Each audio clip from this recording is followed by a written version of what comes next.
வணக்கம். குளோரியானி. அதாவது சமூக வலைத்தளங்கள்ல வந்து சில காட்சிகள பார்க்கும்போது, பயங்கரமா டயலாக் பேசினாரு. "நான் தூய சக்தி, திமுக ஒரு தீய சக்தி" அப்படின்லாம் பயங்கரமா டயலாக் பேசினாரு. ஆனா, நாங்க அப்பவே சொல்லிட்டு இருந்தோம், திமுக மட்டும் இல்ல தீய சக்தி, இந்த தாவேகாவும் தீய சக்தி தான். அது ஆரம்பிச்ச காலத்துல இருந்தே அதன் தலைவரின் செயல்பாடுகள், தொண்டர்களின் செயல்பாடுகள், பொறுப்பாளர்களின் செயல்பாடுகள் எல்லாம் ஒரு சுய கட்டுப்பாடற்ற ஒரு குப்பை சமூகத்த பிரதிபலிக்குது அப்படிங்கிறத சொல்லிக்கிட்டே இருந்தோம். இப்பவும் அவர் வந்து அப்படி என்னவோ பெரிய மாற்றுங்கிற பேர்ல கோட் சூட் மாத்தி, அதாவது வேட்டி சட்டைக்கு மாற்றா கோட் சூட் போட்டு மாத்தியிருக்காரே ஒழிய, அவருடைய நடவடிக்கையிலேயோ, அவருடைய செயல்பாடுகள்லயோ, அவர்களுடைய கட்சி சார்ந்தவர்களின் செயல்பாடுகள்ல எந்த மாற்றமும் கிடையாது. அதே லெவல்ல தான் இருக்காங்க அப்படின்னு தான் படுது. அதை உறுதிப்படுத்தும் விதமா தான் பல காணொளிகள், பல வந்து செய்திகள் வந்து நமக்கு வந்து ஊடகங்கள் வாயிலாக கிடைக்கப்படுது. ஏன்னா, நாம வந்து ஒரு பெரிய விமர்சனம் வந்து இவங்க சுய கட்டுப்பாடற்றவர்கள் ஒரு சினிமா போதை நிமித்தமா ரசிக வெறியில போடுறாங்கிறத பேசிக்கிட்டே இருந்தோம். கூடவே வேட்பாளர்களை தேர்வு செய்யும் போது கிட்டத்தட்ட 47 பேர் மேல கொலை, கொள்ளை, கற்பழிப்பு, பாலியல் வன்கொடுமை, பாலியல் தொல்லை, கட்ட பஞ்சாயத்து, இந்த கந்துவட்டி கொடூரங்கள், பண மோசடிகள் இப்படின்னு பல விஷயங்கள்ல வந்து இவங்க ஈடுபட்டவங்களா இருக்காங்க. இவர்கள் மேல இந்த மாதிரி குற்ற வழக்குகள் இருக்கு அப்படின்னு ஆதாரத்தோட ஆர்கே நகர் மரிய வில்சன் இன்னும் நிறைய நிறைய எக்கச்சக்கமா நாம வந்து ஆதாரங்களை சமூக வலைதளங்கள்ல போட்டும் அதை வந்து அந்த தலைவர் வந்து அந்த வேட்பாளர்களை மாத்தவே இல்லை. அப்படியே போட்டது போட்டதுதான்னு அப்படி ஒரு ஈகோலையும் அப்படி ஒரு நான் எடுத்ததுதான் எவன் சொன்னாலும் கேட்க மாட்டேன், இதான் தூய சக்தியாம். தூய சக்திங்கிறது எல்லா உண்மை தெரியும் போது தேர்வு செய்யறது போது தெரியாம இருக்கலாம், தேர்வு செய்யும் போது அவங்களுடைய பின்னணி கூட தெரியாம இருந்திருக்கலாம்.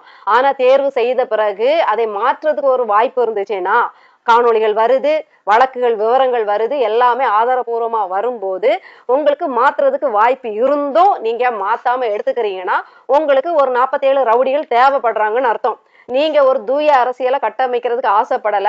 இந்த திமுக மாதிரியே ஒரு தீய அரசியல் தான் பண்றீங்க. நீங்க தீய சக்திகளை உங்க கூட வச்சிருக்கீங்க. உங்களுக்கு கொஞ்சம் ரவுடி கட்டுமஸ்தான ஆட்கள் தேவைப்படுறாங்க. கட்ட பஞ்சாயத்துகள் நடத்துறதுக்கு உங்களுக்கு ஆட்கள் தேவைப்படுறாங்க. அதனாலதான் நீங்க விளக்கல அப்படிங்கிறது எங்களுடைய பார்வை.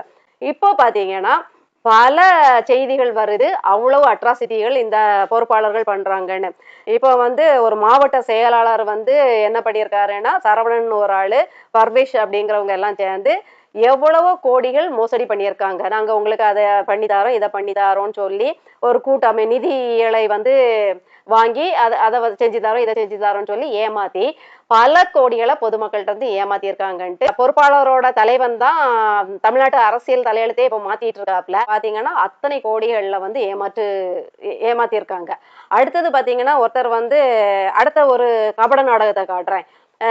அதாவது ஒருத்தர் வந்து பஸ்லயே பயணிக்கிறாராமா, காலில் செருப்பே போட மாட்டாராம். அதாவது எறும்பு கூட செத்துறக்கூடாதான் இவங்க நடந்தா, செருப்புலதான் சாவும், காலில் மிதிப்பட்டாலாம் சாகாது. அதனால செருப்பு போட மாட்டாராம், ரொம்ப எளிமையே பஸ்ல பயணம் பண்றாரு. அப்படி இப்படின்னு பார்த்தா கடைசியில பார்த்தா கார்ல தான் பயணம் பண்றாரு. அதுக்கப்புறம் குறிப்பிட்ட இடத்துல காரை நிப்பாட்டிக்கிட்டு பஸ்ல ஏறி பயணம் பண்ணிட்டு செருப்பை கலத்தி போட்டிட்டு நடக்காரு அப்படிங்கிறது அம்பலமாயிருக்கு. அதோட பாத்தீங்கன்னா இந்த நாடகக்காரர் எவ்வளவு பெரிய பித்தலாட்டக்காரர்னா, ஏற்கனவே நம்முடைய நாம் தமிழர் கட்சியில தான் இவருடைய பயணம் இருந்திருக்கு. 2020ல இந்த தென்றல் குமாருங்கிற இந்த நடிப்பு பேர் வழி அது பாரு, தலைவன் நடிச்சான்னா தொண்டர்களும் சேர்ந்து நடிக்கிறதான் வேலை.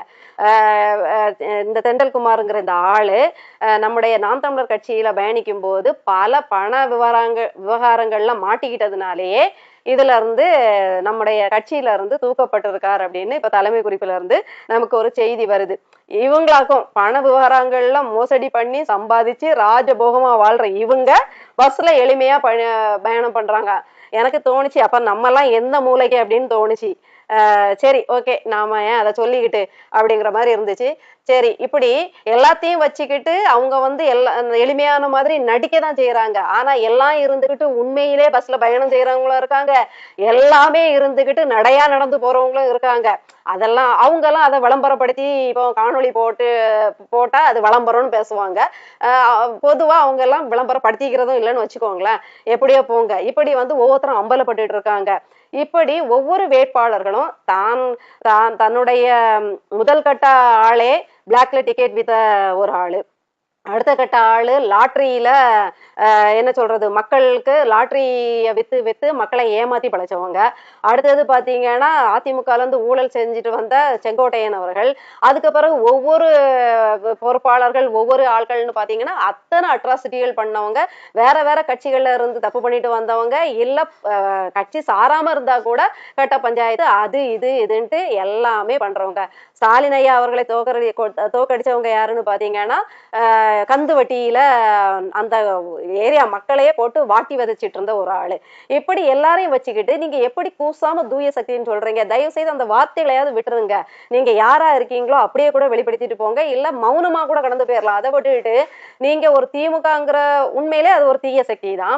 அது தீய சக்தின்னு சொல்ற நீங்க வந்து ஒரு நல்ல சக்தியா இருக்கணும். தீய சக்தினா அது சாத்தான் வேதம் ஓதுன மாதிரி தான் இருக்குது.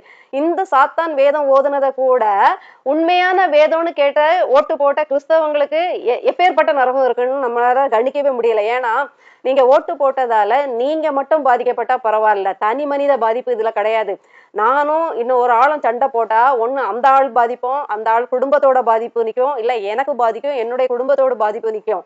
ஆனா நீங்க தவறானவர்களை ஓட்டு போட்டு கிறிஸ்தவ பேர் அப்படிங்கிறது, அவன் கிறிஸ்தவனா ஒரு நாளும் வாழ்ந்ததில்ல, கிறிஸ்தவரா எந்த ஒரு காரியத்தையும் செஞ்சதில்ல, ஒரு நாள் கூட தேவாலயத்துக்கு போகல, தேர்தலுக்காக முட்டி போட்டு ஷோ காமிச்சாப்ல, அவ்வளவுதான். ஒரு நாளும் தன்னுடைய வாழ்க்கையில ஒரு ஒரு விஷயத்துல கூட ஒரு கிறிஸ்தவனா தன்னை வெளிப்படுத்தாதவன், வாழாதவன். பேர் கிறிஸ்தவர்களா இருக்கீங்க, பேர் மட்டும் கிறிஸ்தவங்களா இருந்தா போதுமா? மோட்சம் கிடையாது. பேர் மட்டும் கிறிஸ்தவனா இருந்துட்டா நீ நல்லவன் கிடையாதுன்னு பிரசங்கம் பண்ண அத்தனை பேரும் பேர் கிறிஸ்தவனா இருந்த ஒரு ஆளை தேர்ந்தெடுத்து இன்னைக்கு ஆரம்பமே முதல் கோணல் முற்றும் கோணல்ங்கிற மாதிரி முதல் ஆணையே கோணல்ல தான் போய் முடிஞ்சிருக்கு, ஏமாத்துலதான் போய் முடிஞ்சிருக்கு. நான் சொன்னதெல்லாம் செய்ய முடியாத அளவுக்கு போயிரும், என்னால நான் சொன்னதெல்லாம் செய்ய முடியாது, வேணாம் கஜானா காலியா இருக்குன்னு இன்னைக்கு சொல்ற அளவுக்கு அந்தர்பல்டி அடிச்சிருக்கக்கூடிய ஒரு ஆளை நம்பிதான் நீங்க ஓட்டு போட்டிருக்கீங்க. இந்த பாவ கணக்கெல்லாம் எங்க போய் தீப்பீங்கன்னு எனக்கு தெரியல. ஏன்னா இதையெல்லாம் சொன்ன திமுக தான் அவ்வளவு அழிச்சாட்டியம் பண்ணுச்சு. என்னெல்லாம் திமுக வெற்ற அறிக்கைகள், போலி அறிக்கைகள், கவர்ச்சி இலவசங்களை அள்ளி தெளிச்சதோ அதை எல்லாத்தையும் இவர் பண்ணிதான் இன்னைக்கு வந்திருக்காரு. வந்தவரு பண்றதுக்கு முடியாது போல இருக்கேன்னு இப்பவே வாயை விட்டாச்சு. அப்போ ஒரு ஏமாத்து ஆட்சி வருது அப்படின்னு தான் அர்த்தம். அவருடைய வேட்பாளர்கள், அவருடைய செயலாளர்கள், அவருடைய கட்சியில உள்ள தொண்டர்கள் எல்லார் மேலையும் ஒவ்வொரு குற்ற பின்னணிகள், அவர்கள் எல்லாமே குற்றவாளிகளா தான் இருக்காங்க. போதையின் உச்சத்துல வேற இருக்காங்க. இன்னொன்னு முக்கியமா சொல்லணும், சபாநாயகரா தேர்ந்தெடுத்துட்டு அடுத்தது வந்து கொறடா துணை சபாநாயகரா தேர்ந்தெடுத்துக்கிற அந்த அந்த தாவேகா ஆள் வந்து பாத்தீங்கன்னா குடிச்சுக்கிட்டு ஒரு என்ன சொல்றது, அதுலயும் ஒரு சாதாரண ஒரு இடத்துல உட்காந்து குடிச்சு லுங்கிய கட்டிட்டு குடிச்சுக்கிட்டு தலைய தொங்க விட்டுக்கிட்டு இருக்கிற புகைப்படங்கள் எல்லாம் வந்திருக்கு. இவங்க எல்லாம் எப்பேற்பட்ட அரசியல உங்களுக்கு தீர்மானிப்பாங்க? ஒரு மனோ தங்கராஜ் அவர்கள் வந்து ஏதோ ஒரு பப்பு மாதிரி ஒரு இடத்துலயே ஏதோ ஒரு அறையிலேயோ குடிச்சிட்டு இருக்க இதை பார்க்கும் போதே இவங்க எல்லாம் குடிப்பாங்கன்னு நமக்கு தெரியும். குடிக்காத ஒரு அமைச்சர், எம்எல்ஏக்கள், அரசியல் கட்சி தலைவர்களே இல்லைன்னு வைங்க, யாரனாலும் எடுத்துக்கோங்க, உடனே எங்களை காட்டி உங்க தலைவர் அப்படியே அப்படின்னு கேட்கக்கூடாது. பெரும்பாலும் குடிக்கிறவங்க இருக்காங்களான்னா இருக்காங்க. அது எல்லாம் ஒரு அறைக்குள்ளேயோ இல்ல அது ஒரு வந்து என்ன சொல்றது வெளியில தெரியாதவனும் குடிச்சதை கூட மறைச்சிட்டு அலையிறதுக்கு தான் அவங்க பார்ப்பாங்க. ஆனா வெட்ட வெளியில சாதாரணமா லோக்கலா ஒரு கடையில உட்காந்து லுங்கியை கட்டிக்கிட்டு யார் பார்த்தாலும் பரவாயில்ல, யார் வந்து புகைப்படம் எடுத்தாலும் பரவாயில்லன்னு ஒருத்தன் இறங்கி நின்று குடிச்சிட்டு கும்மாளம் போட்டுக்கிட்டு இருக்காங்கன்னா அவங்கெல்லாம் அரசியலுக்கு வந்து ஒரு என்ன சொல்றது, தன்னுடைய போதை பழக்கம்னு ஒன்ன கட்டுப்படுத்த முடியாட்டியும் அதை வந்து வெளிப்படுத்துறதுக்கு கூட தயங்குற ஒரு தலைவர்கள் இல்லைன்னா அரசியல் கட்சி ஆட்கள் மத்தியில என்னாலும் பரவாயில்லப்பா, ஆமா நான் இப்படிதான், நான் குடிச்சிட்டு கும்மாளம் போட்டுதான் திரிவேன்னு காட்டுற லெவலுக்கு துணிகரமா இருக்காங்கன்னா இவங்க எப்பேற்பட்ட குற்றத்தையும் எவ்வளவு வெளிப்படையா எந்த ஒரு குற்ற உணர்வும் இல்லாம செய்வாங்க. அப்போ திமுகவோட படுபயங்கரமா இவங்க இருப்பாங்க, அதிமுகவோட படு மோசமா இவங்களுடைய ஆட்சி இருக்கும், பாஜகவோட படு மோசம் இல்ல அதாள பாதாளத்துல நம்மளை கொண்டு போய் வச்சிருவாங்கங்கிறதா நம்முடைய கணிப்பு. அதுதான் சொல்றோம், திமுக நல்ல கட்சி, அதிமுக நல்ல கட்சி, பாஜக நல்ல கட்சி, ஏன் வந்து தாவேகாவை தேர்ந்தெடுத்தீங்கன்னு எல்லாம் கேட்கல. ஏன் அதுக்கு ஒரு மாற்றா நாம் தமிழர்னு ஒரு கட்சி இருக்கும்போது ஒரு சிறந்த திட்டங்களோட வந்த கட்சியை விட்டுக்கிட்டு இப்படி ஒரு திமுகக்கு மாற்றா திமுக மாதிரியே ஒரு கட்சியை தேர்ந்தெடுத்தீங்க அப்படிங்கிற ஒரு கேள்விதான் நம்ம வைக்கிறோம். இதுக்கு பிரதிபலன், இதுக்கு பக்க விளைவுகளை எல்லாம் நீங்க சந்திச்சே ஆக வேண்டியிருக்கும். ஆனா ஏன் வருத்தமா இருக்கு அப்படின்னு பாத்தீங்கன்னா இதெல்லாம் அதாவது நரிகளுக்கு ஓட்டு போட்டா ஆட்டு மந்தைகள் வருத்தப்படலாம், நரிகளுக்கு ஓட்டு போட்டா நரி கூட்டம் வேண்டாம் அதுல அவஸ்தைப்பட்டா நியாயம். ஆனா ஓட்டே போடாத பட்டர்ஃப்ளைஸ் ஏன்யா வந்து கஷ்டப்படணும் அப்படிங்கறது எங்க வேதனை. ஓட்டு போட்டவங்களுக்கு மட்டும்தான் அந்த ஆபத்து வரும். யார் ஓட்டு போட்டாங்களோ அவங்கதான் அனுபவிக்க போறாங்க அப்படின்னா கூட பரவாயில்ல, அனுபவிங்கடான்னு தொலைச்சிடலாம். ஆனா ஓட்டே போடாத பட்டாம்பூச்சிகள் நாங்களும் ஏன்டா உங்க கூட சேர்ந்து, அதாவது எள்ளு காயும் போது எலி புழுக்க ஏன்டா காயணும் அப்படிங்கிற மாதிரி இது எங்க போய் நிக்குமோ. அவருடைய ஆஸ்தான ஜோதிடர், அதாவது முட்டி போட்டு நடங்க, வேலை தூக்கிட்டு ஓடுங்க, திருச்செந்தூருக்கு ஓடுங்க, சாய்பாபாவை பார்த்து ஓடுங்கன்ட்டு ஐடியா கொடுத்து ஜோதிட வலைக்குள்ள வந்து அவரை பின்னி பிணைஞ்சு வச்சிருக்காரு இல்லையா, அந்த ஜோதிடரை வந்து இப்போ வெற்றி பெற்றதுக்கு அவர் தான் காரணம்னு இவருக்கு மனசுல பதிஞ்சிருக்கும் போல. வெற்றி பெற்றதுக்கு மக்கள் காரணம் கிடையாது, வெற்றி பெற்றது அவருக்கே தெரியும். மக்கள் ஓட்டு போட்டது நமக்கு 20% தான், 15% தான் அவருக்கே தெரியும். மீதி எல்லாமே இவிஎம் புண்ணியத்துல நடந்தது. அததான் இவர் ஜோதிடரை நம்பிட்டு திரிகிறாரு. ஜோதிடர் அப்படிதான் சொல்லியிருப்பாரு, இவிஎம் தான் உங்களை காப்பாத்தும் அப்படின்னு சொல்லியிருப்பாரு போல. ஏதோ ஒண்ணு இந்த ஜோதிட சிகாமணிக்கு என்ன கொடுத்து வச்சிருக்காருன்னா, அதற்கு பிரதிபலனா அரசியல் உதவியாளரா பொறுப்பாளரா நியமிச்சிருக்காரு. அப்பதான் எல்லாருக்கும் கோபம் வருது. எல்லாரும் அந்த கேள்வியை வைக்கிறாங்க, அது எப்படி உங்களுக்கு ஒரு ஆஸ்தான ஒரு ஆளா இருந்துச்சுன்னா நீங்க எப்படி அதை வந்து அரசு பொறுப்புல கொண்டு வரலாம்? உங்களுக்கு அவர் வந்து தேவைன்னா நீங்க தனியா சம்பளம் கொடுத்து உங்களுக்கு ஆஸ்தான ஆலோசகரா வச்சுக்கோங்க. அரசியல் பொறுப்பா அரசு சம்பளம் போற மாதிரி ஏன் வச்சிருக்கீங்கன்னு கேள்வி கேட்டதும் பல தரப்புல இருந்து கேள்வி கேட்டது. அதான் பிரேமலதா போன்ற யோக்கிய சிகாமணிகள் எல்லாம் கேட்ட அந்த கேள்வியில அரண்டு போய் இப்போ வந்து அதை வந்து வாபஸ் வாங்கியிருக்கிறதா தகவல் வருது. இதை நாம வரவேற்க தான் செய்யறோம். தவறுன்னு தெரியும் போது திருத்திடுறது வந்து நல்ல பண்புல ஒரு வகை. இதை நான் வந்து கொஞ்சம் மனதார பாராட்டுறேன்.